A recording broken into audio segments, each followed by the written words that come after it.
quand même pas cul de Crazy ait dû aller chercher d'un ravitaillement de boissons. Et pourquoi c'est à moi qu'on refile le bar? Mon perso n'est même pas encore apparu dans la série. Ah, mais quel enfoiré. Comment je suis arrivé là? Je peux vous aider? Vous voulez quelque chose à boire? Vous avez un truc pour rester réveillé? Bah, il me reste du jus d'orange et en plus personne n'en prend. Bon bah, je vais prendre ça alors.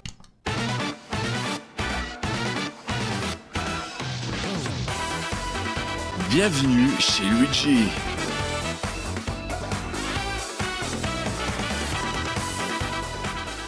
Aujourd'hui, nous allons parler de Klonoa, un personnage proposé par votre serviteur.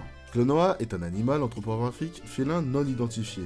Mi-chat, mi-lapin, selon Wikipédia. Klonoa débute son aventure dans le jeu Klonoa Duel to Phantomile, sorti en 1997 au Japon sur PlayStation 1 et en 1998 chez nous. Bien qu'un remake soit sorti sur Wii en 2008, Klonoa peut voyager dans ses rêves même si le jeu se déroule dans la réalité. Un jour, il trouva un anneau qui lui permettra de rencontrer Uepao, un esprit vivant dans l'anneau en question, et qui accessoirement est aussi le prince de Cress. Il devient tout de suite son meilleur ami. Un jour, une météorite s'écrasa dans leur village.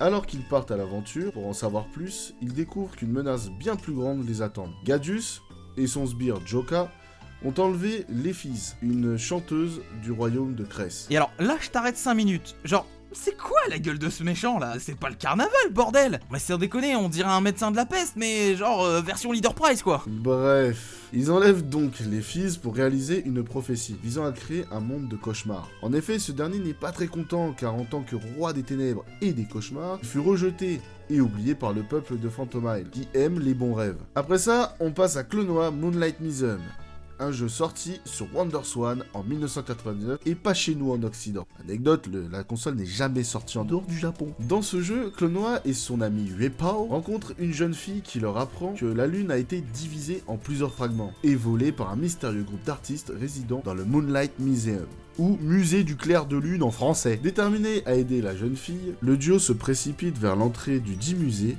et se feront piéger par un peintre nommé Piku dans une œuvre d'art. Klonoa et Uepao doivent donc se frayer un chemin à travers 5 mondes à l'intérieur avant de trouver la source de tous leurs problèmes et de rétablir la lune dans le ciel, ce qu'ils feront avec brio. On se retrouve ensuite dans Klonoa 2, Lunati's Veil. Dans cet opus, Uepao n'étant pas présent, Klonoa ne peut utiliser l'anneau sans un esprit à l'intérieur. C'est pourquoi il sera cette fois-ci accompagné de Lolo, une prêtresse en formation venant de Lunati. Cette dernière cherche à rétablir l'ordre dans le royaume. Pour cela, elle demande à Klonoa de faire sonner 4 cloches qui se trouvent éparpillées dans tout le royaume. Klonoa sera également accompagné de Popka, un ami de Lolo, et tout ça supervisé par le mystérieux Baguji. Cette fois-ci, il sera embêté par 2 pirates, Léorina et Tat, qui veulent s'emparer de l'anneau de Klonoa pour s'occuper du problème eux-mêmes. Je ne spoilerai pas la suite du jeu que je vous conseille de faire, mais comme vous vous en doutez, tout finira par rentrer dans l'ordre et Klonoa se réveillera tranquillement chez lui. Après ça, Klonoa continuera ses aventures sur Game Boy Advance en 2001, dans Klonoa Empire of Dreams.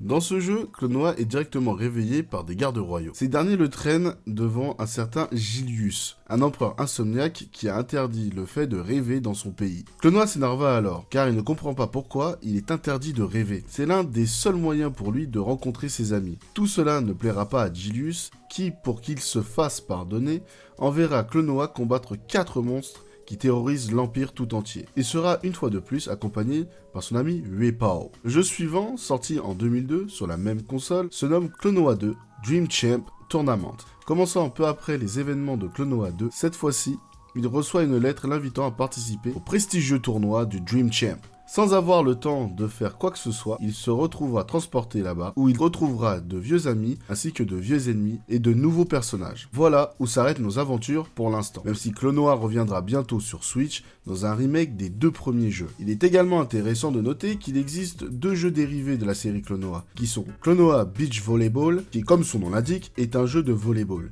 et Klonoa Heroes Legend of the Star Medal, qui est un JRPG sur Game Boy Advance. Fait amusant, les personnages de Garland et Guns sont apparus pour la première fois dans le jeu de volleyball, contrairement à la croyance populaire qui veut qu'ils soient apparus dans Dream Champ Tournament, argument validé par les dates de sortie japonaises. Autre fait amusant, Klonoa apparaît souvent dans les œuvres de Bandai Namco. En effet, on peut le voir par exemple sur l'artwork de Lee dans Tekken 7. Dans Ridge Racer Type 4 sur PS1, il y a un terrain de course nommé Phantom Isle en référence à Klonoa. C'est aussi un personnage débloquable dans le jeu de snowboard Alpine Racer 3 sur PS2. Il y a également des références à lui dans plusieurs jeux de la série Tales of, que ce soit sous forme de statue ou de costume. La casquette de Klonoa fait d'ailleurs référence à Pac-Man, car il aurait pu être considéré comme une mascotte potentielle par Namco. Beaucoup d'autres caméos de ce style existent, mais je vous laisserai le plaisir de les découvrir vous-même. Voilà ce qui conclut cet épisode de Chez Luigi sur Klonoa. Faites de beaux rêves et que l'aventure vous guide.